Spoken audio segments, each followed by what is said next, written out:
చివరగా క్రిస్మస్ రోజున ఏం చేస్తారు? క్రీస్తుకు పుట్టినరోజు చేస్తాం. క్రీస్తు పుట్టినరోజు చేసుకున్నాడా? లేదు. ఆయన శిష్యులైన పుట్టినరోజు చేశారా? లేదు. మరి మీరెందుకు చేస్తున్నారు? తెలీదు. క్రీస్తు ఎప్పుడు పుట్టాడు? డిసెంబర్ 25న. క్రీస్తు డిసెంబర్ 25న పుట్టాడనడానికి బైబిల్ అంతట్లో ఒక వచనాన్ని గాని, చరిత్ర అంతట్లో ఒక ఆధారం గాని చూపించగలవా? అసలు ఈ క్రిస్మస్ ఎప్పటి నుంచి ప్రారంభమైందో తెలుసా? తెలీదు. కనీసం ఎవరు ప్రారంభించారో తెలుసా? తెలీదు. మీ పాస్టర్ గారు చెప్తున్నారు కదా అని చేసుకుంటూ పోతున్నావు. ఇలా ఎందుకు చేస్తున్నావు అనే కనీస జ్ఞానం కూడా నీకు లేదా? రోమీలు సూర్యుని ఆరాధించేవారు. వారు సూర్యుని ది అన్కాంకరర్స్ అని పిలుచుకునేవారు.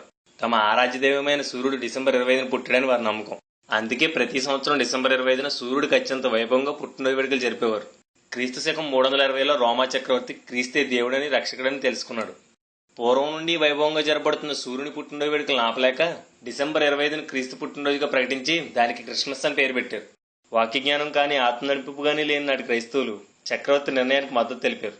కానీ కొందరు నిజ క్రైస్తవులు క్రీస్తు పుట్టినరోజు జరపడాన్ని, అది సూర్యుడు పుట్టినరోజుని క్రీస్తు పుట్టినరోజుగా ప్రకటించడాన్ని తీవ్రంగా వ్యతిరేకించారు. కానీ నాటి అధికారం వీళ్ళ పోరాటాన్ని అణిచివేసి అసత్యాన్ని గెలిపించింది. అప్పటి నుంచి ప్రతి సంవత్సరం అన్యులు తమ దేవతలకు ఎలాగైతే జన్మదిన వేడుకలు జరుపుతారో అలాగే క్రైస్తవులు కూడా క్రీస్తుకు జన్మదిన వేడుకలు జరపడం ప్రారంభమై నేటికి కొనసాగుతుంది.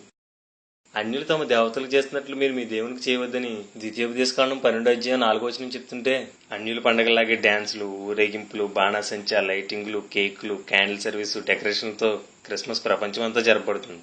క్రిస్మస్ అంటే క్రీస్తుని ఆరాధించడం కాబట్టి ఉపవాస కొడుకులు, ఉద్యోగ కొడుకుల్లాగా క్రిస్మస్ పేరుతో ఆరాధన కొడుకులు పెట్టడంలో తప్పులేదు. కానీ క్రిస్మస్ ను పండగగా క్రీస్తుకు పుట్టినరోజుగా చేయడం మాత్రం ఘోర పాపం. క్రిస్మస్ రోజున క్రీస్తు నేడు పుట్టును హల్లెలూయా అంటాం. ఈస్టర్ రోజున క్రీస్తు నేడు లేచిన హల్లెలూయా అంటాం. ఏంటి అజ్ఞానం? ఇది తప్పు అని వాక్యానుసారంగా చూపించిన ఒప్పుకోం. ఏంటి మూర్ఖత్వం? నాశనానికి వెళ్ళిపోతున్నాం తెలిసినా మన మార్గాలు మార్చుకోం. ఏంటి గుడితనం? ఎవ్వరికి బైబిల్ అవసరం లేదు. పండగలు ఆచారాలు కావాలి, సరదాలు సంబరాలు కావాలి, బిరుదులు గుర్తింపులు కావాలి. సంఘం నానాటికి దిగజారిపోతుంటే ఈ పరిస్థితిని మార్చాలన్న భారం కానీ బాధ్యత కానీ ఎవ్వరికీ లేదు.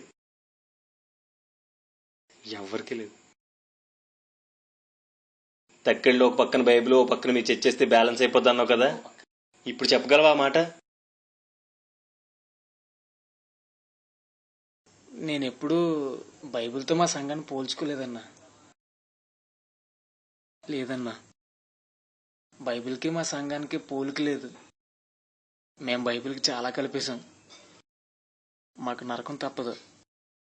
మీరే కాదు, ఇంచుమించు ప్రతి చోట ఇంతే. బైబిల్ చెప్పని విన్న సంఘానికి కలిపేసి క్రీస్తు మార్గాన్ని మతంగా మార్చేశారు. బైబిల్ చెప్తున్న ప్రేమ పరిశుద్ధతను వదిలేసి బైబిల్ చెప్పని పండుగలు ఆచారాలు చేసుకుంటూ పోతున్నారు. క్రీస్తుని ప్రకటిస్తూ క్రీస్తు మార్గాన్ని మూసేసి మతంలో జీవిస్తూ మార్గంలో ఉన్నాను భ్రమపడుతూ సంఘం అంతా గుట్టిగా సాగిపోతుంది. ఒక పక్కన ధర్మశాస్త్ర ఆచారాలు, మరో పక్క అన్ని సాంప్రదాయాలు, ఇంకో పక్క మనుషులు కల్పిత పద్ధతులతో సంఘాలన్నీ నిండిపోయాయి. ఇప్పుడు నేను ఎక్కడికి వెళ్ళాలి? ఏ సంఘం నన్ను క్రీస్తు మార్గంలో నడిపించగలదు? మీ సంఘానికి వస్తాను. నన్ను క్రీస్తు మార్గంలో నడిపించగలవా?